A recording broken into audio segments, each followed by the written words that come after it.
I've always had a love and a passion for boxing ever since I was a kid. And when I was a kid, I used to make these boxing scrapbooks. And since there's no live boxing on TV, I think it's a great time to dive back into them, relive some of these great old memories, and maybe put a spotlight on some of these forgotten fights and some of these forgotten fighters. What else do we have to do as boxing fans except watch great fights, watch great fighters, and remember some of these guys who entertained us from so long ago? When did you start making these? So I started making these scrapbooks in the early 80s because boxing was on TV every single weekend. So I just started collecting these scrapbooks, and they're full of memories. Like Boom Boom Mancini was a real popular fighter in the 80s. He was a lightweight champion. Roberto Duran, when he fought Marvin Hagler. Donald Curry, who was a welterweight champion. Hey Avery, what should we call this? Help me come up with a name for this segment. What do you think it should be called? Hey, I know. How about George's Boxing Scrapbooks?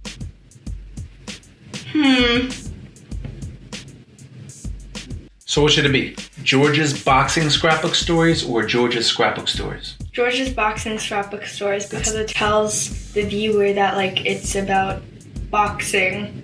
You sure it's not too long of a title? Nah. There was a movie called The House with a Clock on Its Walls. I think we're good. Some of these scrapbooks are old. You see Just a little broken. the pages are coming apart.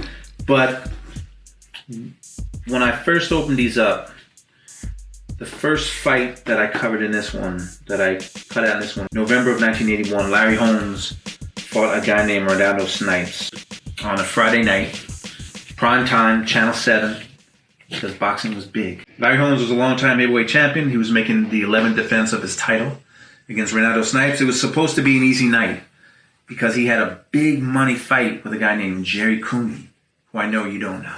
I don't. But he had a big money, $10 million fight with Jerry Cooney. So he was supposed to beat Ronaldo Snipes and move on to this big fight, but Ronaldo Snipes had other plans.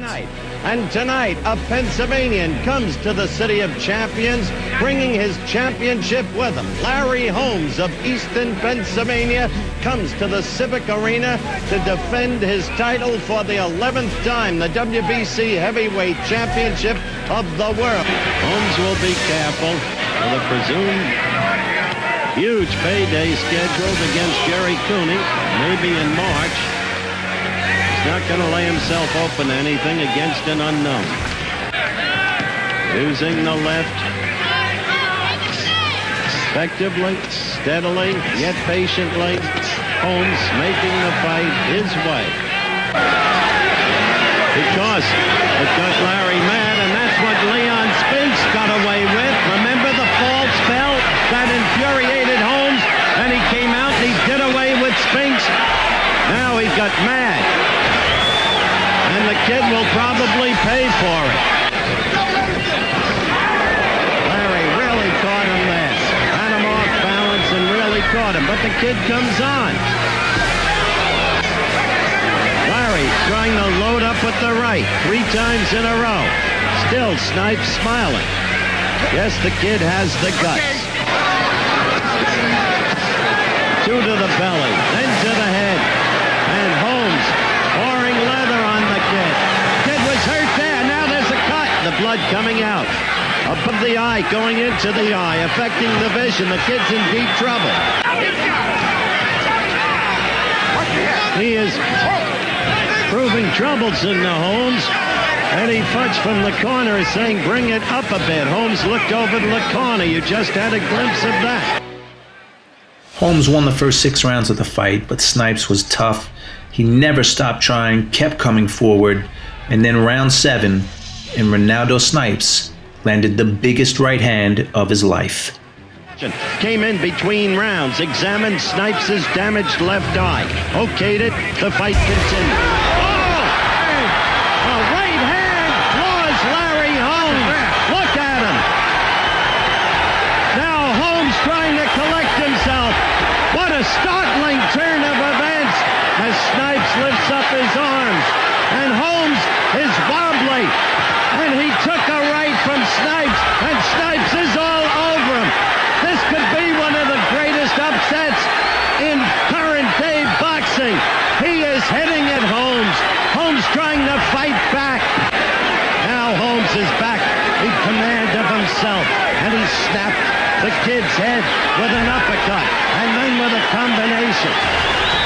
And we have 10 seconds left in round 7, and we are going to show you that Snipes right that did it to Holmes, who is back finally in charge. I just looked at Bob Verdi's face of the Chicago Tribune. He motioned to me, waving his hand, and Jerry Eisenberg of the Newark Star Ledger, and they don't believe what's happened. Again, don't be misled. It's not that Snipes is winning this fight. It's that he floored Holmes, that Holmes did lose his poise, that Holmes has been frustrated by the awkward style of Snipes, even though Holmes is decisively winning if it were a decision. Right against Snipes, got in a good punch, and it's Holmes who's retreating, Holmes who's moving. Snipes going down to the midriff with a right, and totally unafraid of Larry Holmes. What a courageous fighter he is. I don't care how bad he looked against Coach Sia. Oh, right by Holmes, but he doesn't go down. He's in deep trouble again, but Snipes doesn't go down. Holmes trying to load up and measure him. Again the right, and now Rudy Ortega steps in and stops the contest. And Snipes is saying no, no, no, and the fans are booing. An 11th round TKO with 1:54 to go unofficially in the round. There is the kid. And the welt on the side of his head, just tremendous. But what a battle he fought. And it really was a battle that Snipes fought. He was such a huge underdog, and he put up such a great fight, almost becoming heavyweight champion. But Larry Holmes showed why he's one of the greatest champions in the history of the sport. He not only came back in that 7th round to have Snipes in trouble at the end of the round, but a few rounds later, although it may have been a little unsatisfying to a lot of people, he proved his mettle and defended his belt against a very unexpected challenge from Ronaldo Snipes.